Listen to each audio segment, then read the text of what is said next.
que se necesita para dar estos cambios. Tiene dos ciclos importantes, que es el ovárico y el endométrico, que se van como a sobreponer, ¿verdad? Digamos que al mismo tiempo que se está dando un cambio a nivel endometrial, se va a dar un cambio a nivel ovárico, y en general nuestro mes completo del ciclo menstrual esperamos de que el ciclo ovárico sean 2 fases diferentes y en el endometrio pasen 3 fases diferentes. Entonces, ¿cómo definimos cualquier alteración que altere lo normal del ciclo menstrual? Como un sangrado uterino anormal. Ese es el término, sangrado uterino anormal.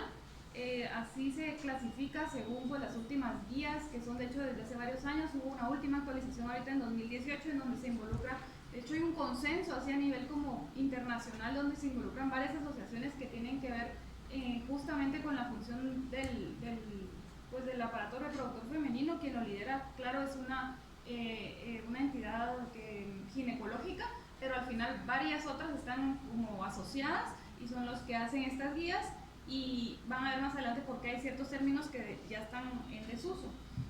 Entonces, ¿este sangrado uterino normal es dependiendo del ciclo que tenga cada paciente? Sí. ¿O son cosas como, no sé, sangra cada 5 días? Bueno, sí depende de cada paciente, pero sí hay algo que nosotros definimos como normal, y en base a eso podemos ver qué se sale de lo normal, por ejemplo. Entonces, en el ovario, como les decía, las 2 fases son la folicular y la proliferativa. Perdón, la folicular y la otra la vamos a ver más adelante. La folicular en el ovario y la proliferativa en el endometrio casi siempre se superponen y se van a estar dando como al mismo tiempo, paralelamente. Entonces, la folicular va a ocurrir desde el día 1 hasta el día 14 del ciclo menstrual. Esto es variable, ¿verdad? Depende de en qué momento llega la ovulación o pasa la ovulación en cada paciente, que no en todas. El promedio es en el día 14, pero hay quienes es una variabilidad más o menos de más o menos 3 días, en el cual no es exacto en todas las mujeres o adolescentes. Se requiere, para que se den estos cambios en el ovario, de la secreción pulsátil de las gonadotropinas, es decir, un incremento de FSH y LH. Y en el endometrio, la fase proliferativa va a ser por las influencias directamente de los estrógenos, que lo que va a hacer engrosar ese endometrio. Entonces, si medio se ve, creo, aquí no sé si se ve un poco en la imagen, vemos que los primeros 14 días, acá, como que más secreción de LH y FSH llega a su pico máximo alrededor del día 14, que es donde se produce la ovulación. Y aquí los primeros días va a haber secreción de estrógenos, pero va a ser un poquito más baja y todavía más baja la de progesterona. Cuando se da este pico de secreción de gonadotropinas, eso va a estimular el ovario para el pico de secreción de estrógenos que llega de primero, y eso da como el switch. Bajan las gonadotropinas, sigue como elevado los estrógenos, y luego de ese bajón que se da de las gonadotropinas, eleva la progesterona, y es lo que va a cambiar de la fase proliferativa a la fase secretora. Y esto es lo que va pasando en el endometrio, está como un poquito más delgado, se va engrosando, y dependiendo de lo que pase en esos días o en el periodo justo de esta ovulación, es si ese endometrio, por ejemplo, va a estar listo para justamente, pues si nosotros tenemos un óvulo que se llegue a fecundar, se pueda implantar y pueda darse todos los cambios de la reproducción, que al final es el objetivo final de toda esta fase. La fase lútea, de la segunda fase, como les decía, de los otros 14 días, digamos, del ciclo menstrual, que va a suceder después, entre la ovulación y el principio de la menstruación, y esto es por el aumento de estradiol y estrógenos y otra hormona muy importante que se llama inhibina, que lo que va a dar es un feedback negativo, como lo vimos en la imagen, para disminución de la secreción de gonadotropinas. Y de la fase proliferativa va a pasar a una fase secretora del endometrio, en el cual todavía se va a espesar aún más debido a la proliferación vascular que se da.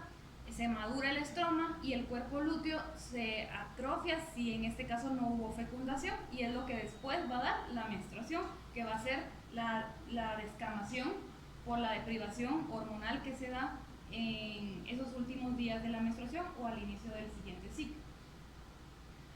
Entonces, como les decía, esto es muy importante conocerlo, porque cualquier cambio en ese ciclo menstrual que consideramos normal, fisiológico, va a constituir pues una método como indirecto en el cual nosotros nos podemos dar cuenta que algo está fallando en ese órgano endocrino que es el ovario.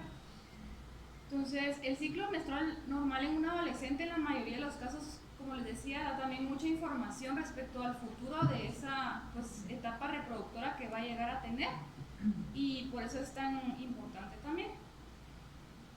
La secuencia típica de acontecimientos, solo para que lo recordemos, es que la mayoría de pacientes inicio va a ser con telarquía, luego se va como sobreponer la aceleración de la velocidad de crecimiento para ver el estirón puberal, la pubarquia y la menarquia casi siempre suele ser lo último que se presenta en la pubertad. Hay un pequeño porcentaje que tal vez las niñas sí empiezan con menarquia o las dan a la mitad del ciclo menstrual, del ciclo puberal, como etapa 3, 4, digamos, pero la mayoría siempre llega a ser después de la etapa 4 de Tanner, le diré yo más de un 90%, y es un promedio de 2 años que se tarda todos estos cambios desde que inicia la telarquía, y por eso también es muy importante preguntar, por ejemplo, a qué edad empezó con crecimiento de glándula mamaria, o a qué edad empezó con crecimiento de vello púbico, cuando tenemos una menstruación que acaba de pasar y que tal vez la mamá consulta por irregularidad en ese ciclo. ¿Qué alteraciones podemos llegar a tener en el ciclo menstrual? 4 principales: en duración, volumen, frecuencia y regularidad. Vamos a hablar de cada una de ellas. En cuanto a duración, pues es la cantidad que dura el ciclo menstrual, la menstruación, perdón, en los días de menstruación, que lo normal en adolescentes, depende de dónde lo revisemos, algunos dicen hasta 7, otros hasta 8.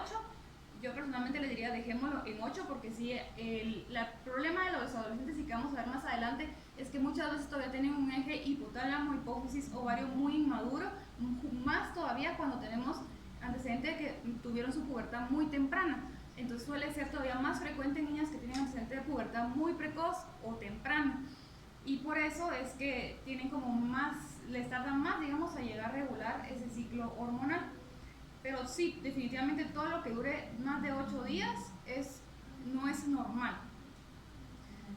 En cuanto a volumen, el volumen de la menstruación se puede estimar de una manera subjetiva, la verdad no hay una manera objetiva de hacerlo, pero el total de los mililitros que botamos durante los 5 días, 8 días o los días totales de menstruación debe ser entre 5 y 80 ml.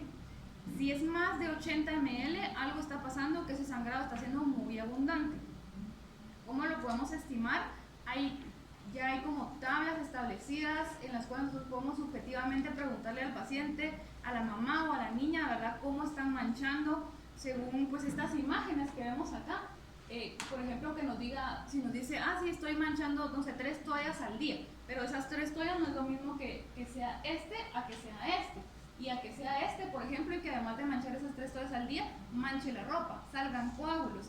Entonces siempre hay que interrogar en esta parte muy dirigidamente para ver cómo es el volumen, ¿verdad? Si solo es como en el centro, si mancha toda la toalla, si usará tampones también, cuando se quita el tampón y se cambia el tampón, hasta dónde lo mancha, y eso nos puede dar como una escala más o menos de cuántos ml podemos llegar a tener por toalla o por tampón, y eso lo vamos sumando según las toallas que manchen en el día. 24 horas, ¿verdad? También hay que preguntar cuántas toallas usa en la noche, si hay necesidad de que se levante en la noche a cambiarse, o con la que se acuesta duerme todo el día, ¿verdad? Porque eso también va cambiando nuestro panorama. Entonces, muchas veces cuando ustedes preguntan cuántas toallas usan en el día, les dicen 2, pero tal vez en la noche se levanta y se cambia 2 más o 3, no sé. Entonces siempre hay que preguntarles en 24 horas, ¿verdad?, cuántas toallas usa. El promedio es que la mayoría de niñas y adolescentes van a usar entre 3 a 6 toallas o tampones por día. Eso nos da un total de 10 a 30 toallas o tampones por ciclo.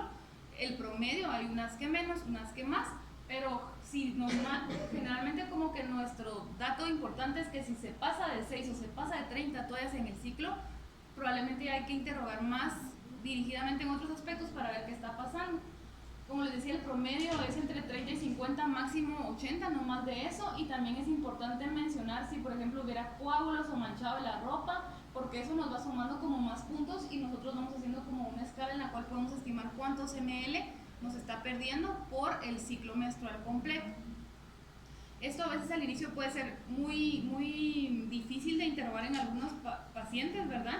Pero si no se puede, tal vez en la primera consulta, en la reevaluación, pedirle a la mamá, por ejemplo, que se fije bien en el siguiente ciclo hasta cuánto mancha en la toalla, hasta cuánto mancha en el tampón, cuántas veces se mancha la ropa, o salen coágulos, así, ¿verdad? Si no lo pueden hacer de una manera muy adecuada en la primera evaluación. En cuanto a frecuencia, pues es el intervalo de días que pasa entre un episodio y el siguiente, ¿verdad? Es decir, el día 1 de la menstruación, el primer día que baja la menstruación es el día 1. De ahí hasta que llega otra vez el día 1 del próximo ciclo, de la próxima menstruación. Entonces, amenorrea vamos a definirlo como la ausencia de periodo menstrual en un periodo de 6 meses en adolescentes.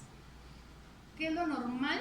Que generalmente se presente entre el día 21 y el día 45, es decir que si mi día 1 fue el día 1 de marzo, yo tengo mi siguiente ciclo debería de ser el 21 de marzo o hasta si sumamos los días hasta el que lleguemos al día 45 de ese conteo, ¿no?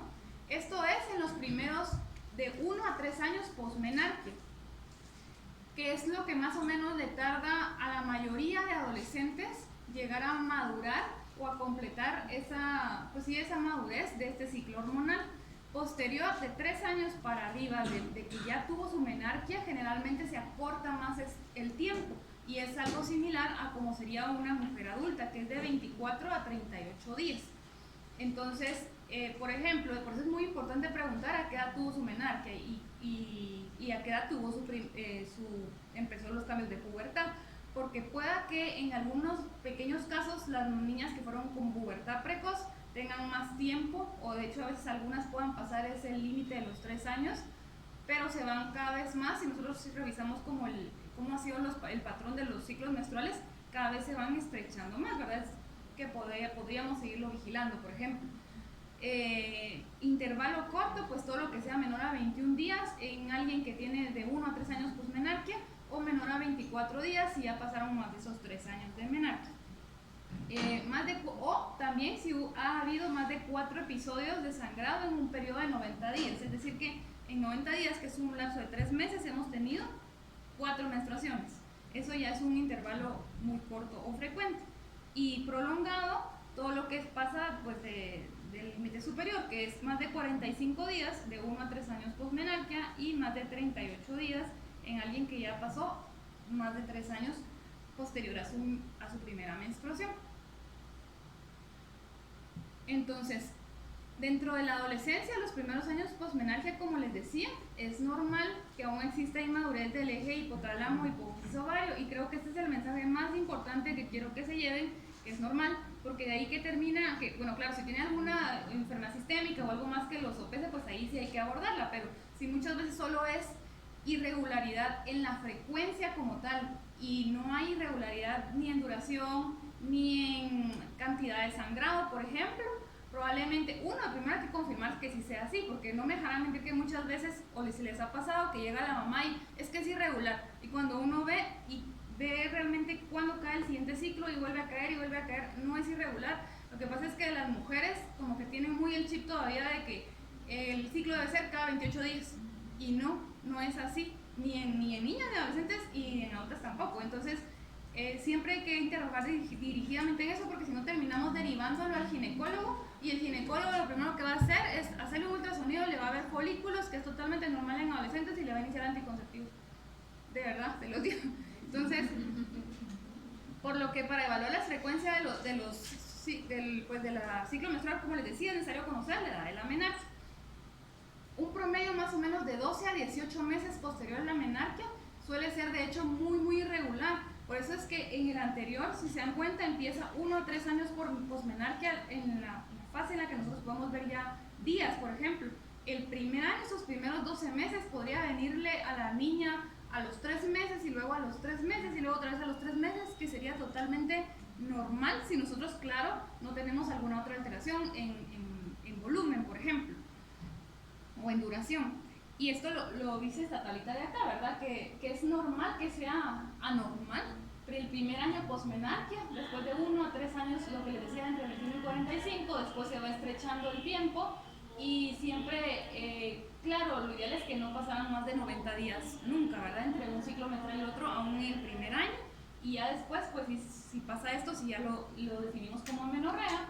O también recuerden de que si ya pasó, si empezó con cambios de pubertad y nunca llegó a presentarse esa menstruación, eso también está normal, o si, por ejemplo, tuvo una menstruación y después ya nunca más volvió a tener, eso tampoco es normal, más si cuando es a una edad ya más grande, ¿verdad? Tipo 14, 15 años, cuando ya debería de tener una mejor edad para poder regular más pronto ese eje hormonal.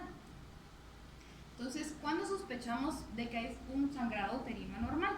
Cuando haya presencia de sangrado o manchado también entre un periodo y el siguiente, eso también hay que preguntarlo cuando les digan que por ejemplo, el motivo de consulta sea este, porque muchas veces pasa que si pueda tener el ciclo regular, pero entre menstruación y menstruación tienen como un pequeño manchado, tal vez ahí cerca de la mitad del ciclo, por ejemplo. Entonces, eso no es normal. El sangrado muy abundante, es decir, que el volumen, como habíamos dicho, que importante preguntar si mancha la ropa que usa o la ropa de cama. Por ejemplo, no es normal que un adolescente se levante y tenga manchadas las sábanas de su cama. Eso no es normal, algo está pasando porque está haciendo mucho el volumen. O que requiera cambio de toalla o tampón en un periodo muy corto, cada 2 horas, por ejemplo, es como el límite en el que si cada 2 horas se tiene que estar cambiando, eso es demasiado abundante que algo está pasando. Y bueno, siempre recordar el límite de 90 días, ¿verdad? Que posterior a eso ya sería una amenorrea y que hay que abordarla. Y evaluar todo lo que vimos anterior, la duración, el volumen, la frecuencia y la regularidad para poder integrar o no si de verdad estamos frente a un caso de sangrado uterino anormal. Entonces, como les decía al inicio, en 2004 varias asociaciones internacionales crearon este comité de desórdenes de menstruación liderado por la FIGO, que es la Federación Internacional de Ginecólogos Obstetras.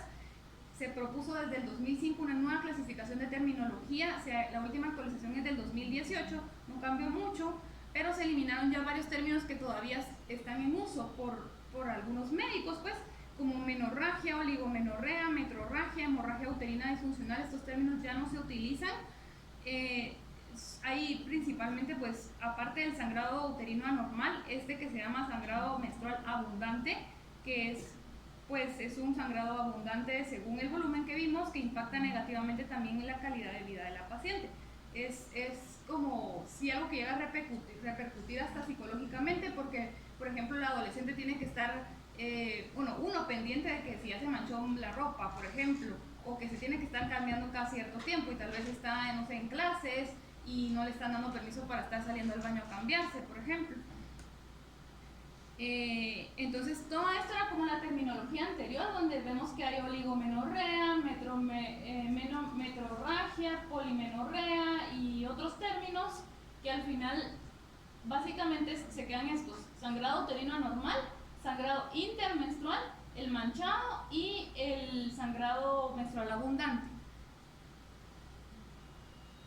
Entonces, para nosotros clasificar, por ejemplo, las causas de que puedan llegar a darnos ese sangrado uterino anormal, de hecho, justamente estas últimas guías, bueno, las primeras que crearon en el 2005 proponen este acrónimo, que es PAN-COIN, que básicamente nos lo divide en causas estructurales y causas no estructurales. Es decir, bueno, sí.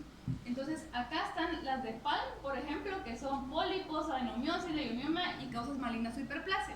Esto suele ser más frecuente en mujeres adultas o mayores, sí, etapa mayor. Generalmente en adolescentes y en niñas casi siempre nos tenemos que ir cuando estamos sospechando de alguna que ya, por ejemplo, ya interrogamos y todo, y si nos queda como probablemente un sangrado uterino normal, pues tenemos que ir a buscar causas no estructurales, que es este acrónimo de COIN, que son las causas como coagulopatías, disfunción ovulatoria, causas endometriales, iatrogénicas y no clasificadas.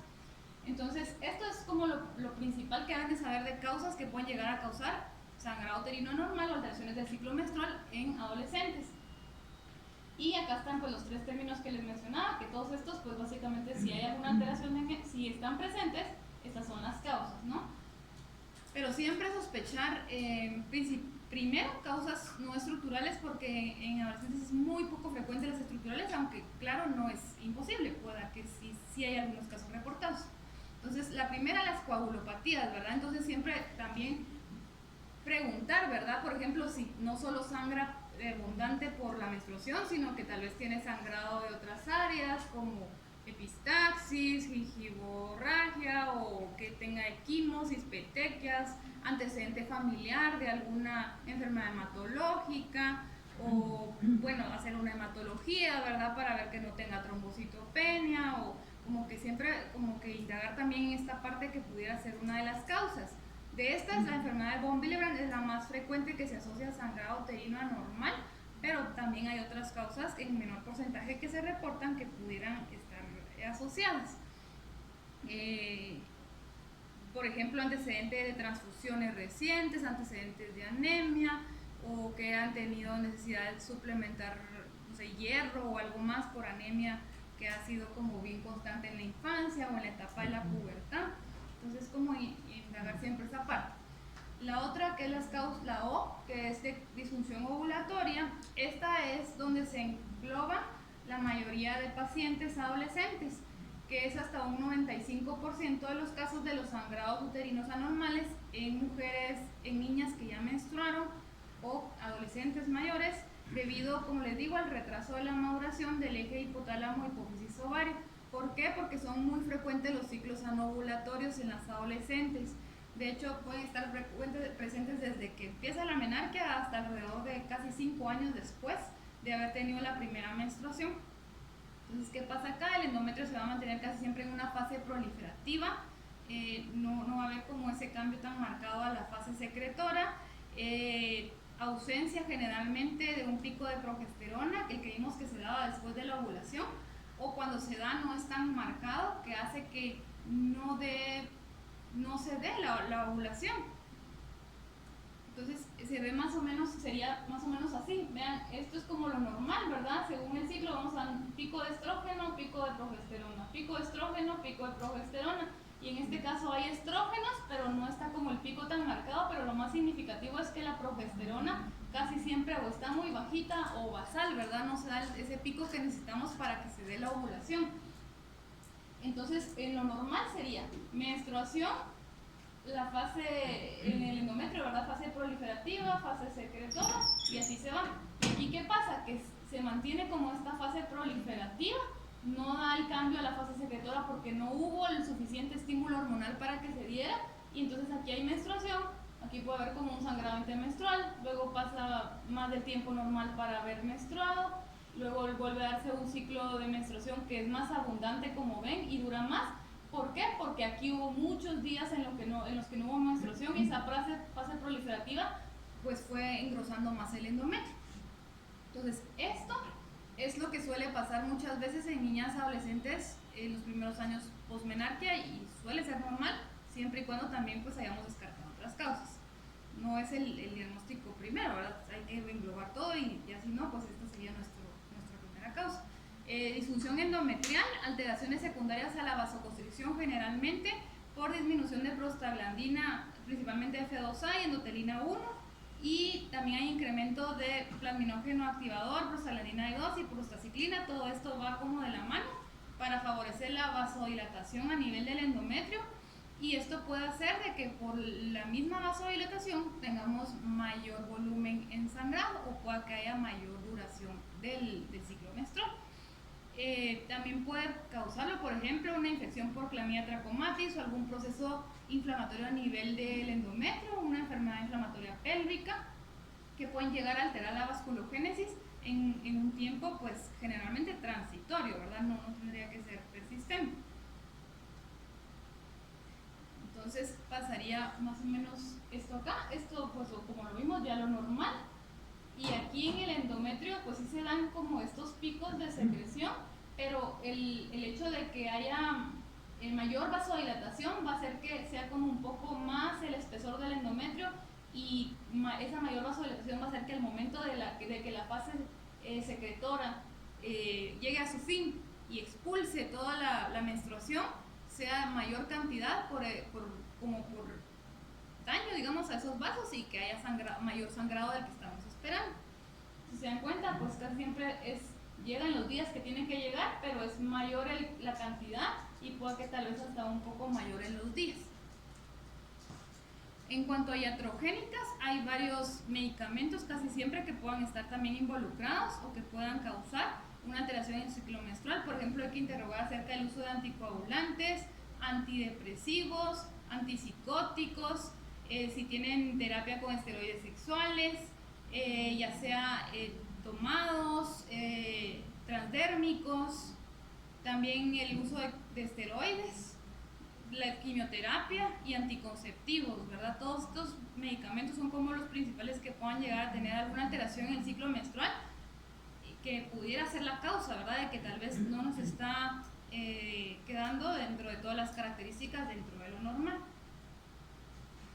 Y las otras, la última, que son las no clasificadas, aquí abarca pues otras patologías que son como las endócrinas y otras causas menos frecuentes pero que nunca hay que descartar, como malformaciones arteriovenosas, puede haber hipertrofia de miometrio que también favorezca un sangrado anormal, y otras enfermedades sistémicas. En este cuadrito se ven como las principales, por ejemplo, de las endócrinas más frecuentes: síndrome de ovario poliquístico, enfermedad tiroidea no controlada, porque si hay un hipotiroidismo o un hipertiroidismo que está controlado no tendríamos por qué tener irregularidades en el ciclo menstrual, hiperprolactinemia, bueno, esto también puede llegar a causarnos alteraciones del ciclo menstrual, pero bueno, esto es otro rollo. Muchas veces para nosotros clasificar hiperprolactinemia vemos una prolactina que nos sale ligeramente elevada, ya creemos que está normal y no es así, como que yo creo que ahí sí toca enviar al endocrino. Obesidad, hiperandrogenismo, son como de las más frecuentes, pero también, por ejemplo, cada vez es más frecuente o sigue siendo muy frecuente embarazos en adolescentes. Entonces siempre podemos preguntar también pues inicio de vida sexual o van a hacer una prueba de embarazo, ¿verdad? Porque nunca nos descartamos que pueda ser un embarazo ectópico o que haya tenido, por ejemplo, un aborto la paciente, por eso dejó de menstruar mucho tiempo y de ahí tuvo un sangrado abundante. Entonces, pues solo para que lo tengan en cuenta. También traumatismos, por ejemplo, que otros, también hiperplasia adrenal congénita, por ejemplo, insuficiencia adrenal es otra causa que puede llegar a tener alteraciones en el ciclo menstrual. Básicamente eso. Bueno, y lo que mencionaban al inicio ustedes, también, por ejemplo, si hay trastornos de la alimentación como bulimia, anorexia, mujeres que son pues, atletas de alto impacto, o también de hecho el estrés, periodos agudos de estrés, por ejemplo, adolescentes que están en duelo pueden llegar a tener alguna menorrea o algún ciclo menstrual que se llegue a prolongar, pero sin encontrar otra causa real, ¿verdad? Sino que es la parte como emocional que está impactando mucho en la producción de sus hormonas, o la presencia de un dispositivo intrauterino que también pues nunca se descarta, ¿verdad? Si ya esa adolescente ya empezó con vida sexual activa. Otra forma de clasificarlo es que si es agudo o es crónico. El agudo va a ser un sangrado abundante que empezó a ser abundante en ese momento, persiste y que está probablemente repercutiendo pues en ese momento la calidad de vida, o va a alarmar mucho a los papás porque no está parando y ya persistió varios días. Ahí sí necesitamos pues una intervención pues inmediata porque el sangrado persiste y tenemos que buscar la causa, ¿verdad? O la forma en la que podemos pararlo, más cuando es abundante. Y crónico cuando pasa pues más de 6 meses con alguna alteración o en estos parámetros que vimos, en duración, volumen, frecuencia o regularidad. Y aquí se incluye también el sangrado intramenstrual, que es asociado a la terapia con esteroides. Por ejemplo, muchas niñas, ¿qué les diré yo? Bueno, quienes han estado endocrino, las niñas con síndrome de Turner, casi todas llegan a necesitar estrógenos suplementarios porque no dan por sí mismas estos cambios, es decir, ellas hacen un hipogonadismo hipergonadotrófico porque esa LH y FSH nunca llegan a estimular adecuadamente el ovario para que dé los cambios. Entonces nosotros lo que hacemos es suplementarlas. Igual, por ejemplo, a los pacientes de reuma, porque casi siempre no llegan a darlo porque el uso de esteroides, obesidad, aparte usan otros medicamentos, entonces con muchos factores de riesgo, pero tienen mucho el sangrado, justamente mucho el riesgo de estos pacientes de presentar sangrados como intermenstruales, o que en algún momento se llegue a prolongar o a ser anormal por la misma terapia, pero necesitan la terapia porque sus mismos ovarios no están dando los cambios que necesitamos para poder tener un adecuado ciclo menstrual. Dentro de la historia clínica es importante interrogar antecedentes familiares. ¿Qué antecedentes principales? La edad de menarquia de la mamá, características de los ciclos menstruales de mamá y hermanas, porque muchas veces sí puede tener también un componente genético. Antecedentes de trastornos de la coagulación familiares directos, patologías endócrinas u otras enfermedades sistémicas, por ejemplo, síndrome de ovario poliquístico también suele tener un componente genético. Entonces si la mamá tiene síndrome de ovario poliquístico, la hermana mayor, por ejemplo, entonces todo esto también interrogarlo. Rasgos sindrómicos, por ejemplo, si la niña, más que todo aquí yo pues orientándolos también a buscar rasgos físicos de Turner, cuello corto, pliegues epicantos, cubitus valgus, talla baja, ¿verdad? Tal vez, y de hecho pasa mucho que se diagnostican tardíamente y a la edad de la pubertad pues nunca dio la menstruación y tiene todos los datos, pues sospechar que pueda ser una menorrea secundaria justamente porque tiene un hipogonadismo hipergonadotrófico. Antecedentes personales, el inicio de los caracteres sexuales, cuando empezó la telarquia, cuando empezó la coarquia, la menarquia, antecedentes también personalmente en la paciente de alteraciones hematológicas o alguna otra enfermedad crónica o sistémica, aunque ya haya resuelto, ¿verdad? O esté en remisión, por ejemplo, pacientes oncológicos que recibieron quimioterapia, radioterapia, que aunque ya estén en fase de remisión y todo, ese antecedente es muy importante porque esa quimioterapia y esa radioterapia generalmente suelen afectar bastante, depende de dónde fue, si fue cuerpo completo, por ejemplo, si los Grays, casi siempre la radiación, afectan bastante la función ovárica.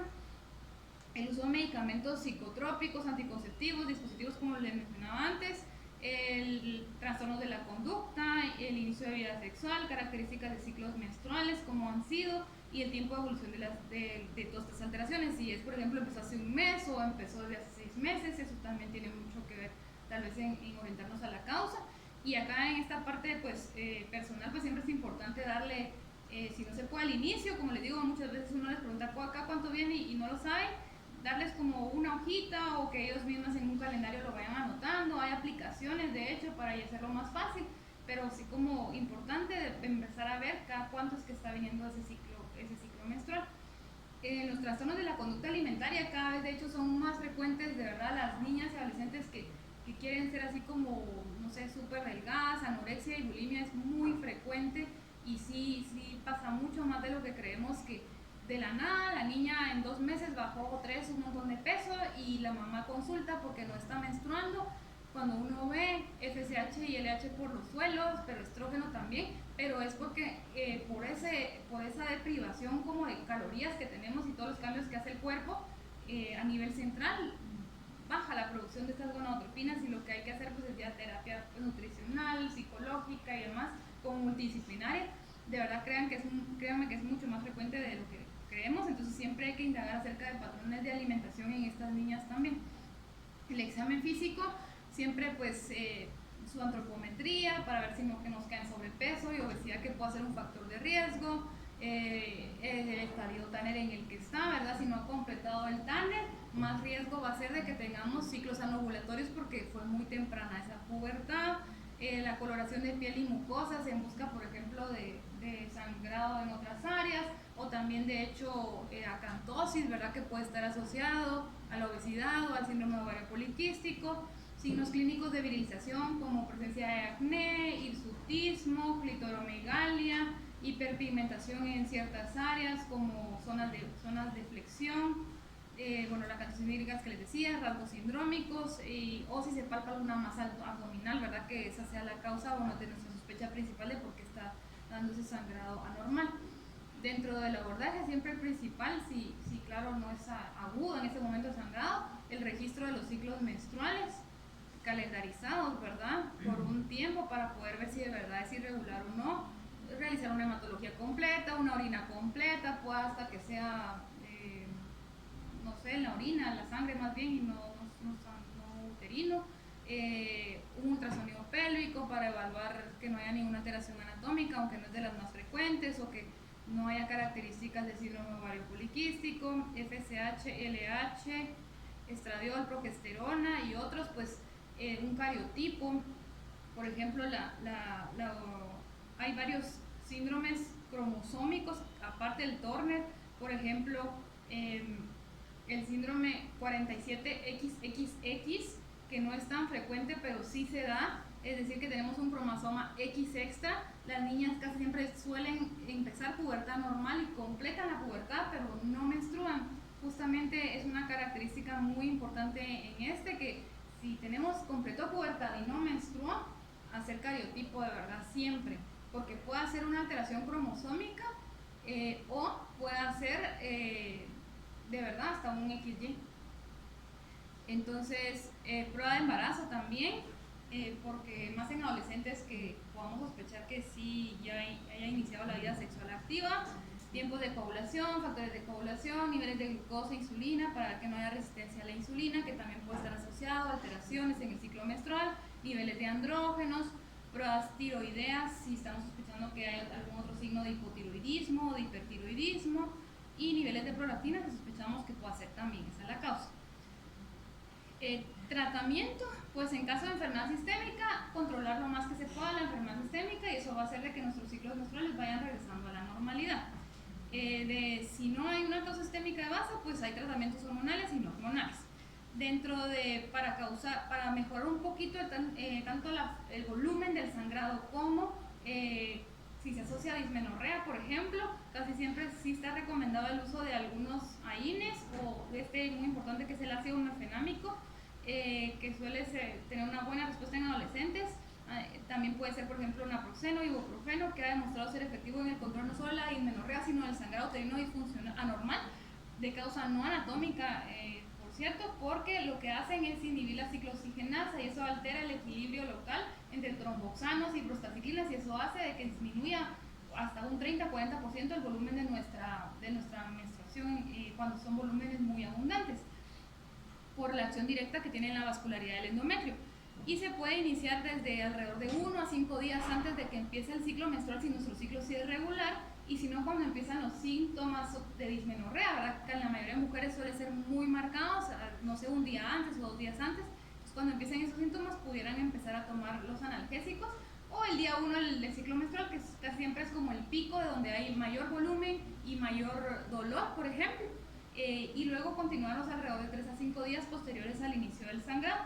Si en ese momento pues no hubo mucha dismenorrea, igual se pudiera obviar, ¿verdad? No es necesario darlo cíclicamente todos los meses. Todo esto va a depender de qué tanto sea el sangrado y qué tan marcados sean los síntomas de dismenorrea.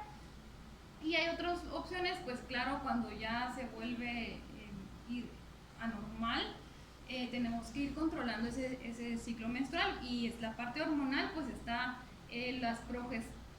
los progestágenos como el acetato de medroxiprogesterona, que puede ser pues intramuscular cada cierto tiempo, ¿verdad? O también tomados, combinados, puede ser una dosis bajita de etinilestradiol combinada con levonorgestrel, puede ser también, bueno, si el sangrado es muy agudo en ese momento, también pueden usarse otros que nos pueden ayudar, como el ácido tranexámico, por ejemplo. Y como les digo, de hecho, si en el sangrado agudo y la paciente está tolerando vía oral, también los AINES suelen tener un efecto positivo en la disminución del sangrado. Entonces, cuando es agudo, pues es un sangrado repentino, agudo, que requiere una intervención inmediata. Siempre evaluar, por ejemplo, si la niña les llega a la emergencia así, signos vitales, hematología, tiempos de población, ultrasonido pélvico, que es como lo que más tenemos a nuestro alcance para poder ver si no tiene una anemia severa o tiempos muy prolongados o algo anatómicamente que esté causando ese sangrado que no excede. Si hay compromiso hemodinámico, generalmente, o con hemoglobinas menores a 8, sí se recomienda hospitalización para completar el abordaje o parar el sangrado pues en el hospital, ya no en casa. ¿Qué utilizamos en ese caso? Anticonceptivos orales conjugados. Generalmente se recomienda una dosis de etinilestradiol a 0.03 miligramos más levonorgestrel a 0.15 o una dosis de acetato de medroxiprogesterona de 150 miligramos intramuscular si la paciente no tolerara vía oral. Estas son como las opciones para manejo en agudo. Y claro, también aquí podemos apoyarnos, por ejemplo, si tiene una causa hematológica en otros fármacos. Y pues como conclusiones, la etiología siempre, ustedes saber que en adolescentes es muy inmaduro este eje de hipotálamo hipófisis ovario, pero siempre pues hay que tener en cuenta otras alteraciones, más cuando si tengamos algún hallazgo al examen físico o alguna sospecha clínica, algún antecedente de importancia. Siempre tomar en cuenta, de verdad, la posibilidad de embarazo. No por ser adolescente descartamos esta causa. Y se debe realizar siempre, de verdad, en estos casos un interrogatorio muy dirigido, muy acucioso, porque eso es lo que más datos nos va a dar acerca del patrón del ciclo menstrual. Y pueden repercutir, si estas persisten, pueden repercutir de verdad la fertilidad futura. Entonces, por eso es muy importante no solo que es irregular y así dejarlo pasar, ¿verdad? ¿Tienen alguna pregunta?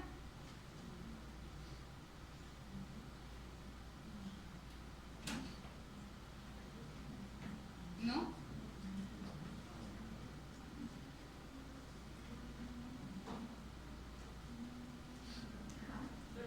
Una pregunta con respecto a las toallas higiénicas, como hay de muchos tamaños, también una buenas noches, ¿se tomaría como dos de las normales? Eso también, por ejemplo, de hecho esa tablita te decía también que cambiaban los ml si usaban una toalla nocturna o una toalla normal. Entonces sí le da un mayor porcentaje de estimado de ml que pierdes por toalla si se usan toallas nocturnas. Y el hecho de usar toallas nocturnas también es algo que tiene que llamar la atención, porque uno usa toallas nocturnas solo porque sí, las usa porque o ha tenido antecedente de que sangró mucho, que manchó la ropa, o está viendo que su sangrado no aguanta la toalla regular y por eso quiere una nocturna para evitar mancharse, o es muy abundante el volumen que tiene que estarse cambiando y tal vez usando una nocturna cree que no va a cambiarse tan frecuente, ¿verdad?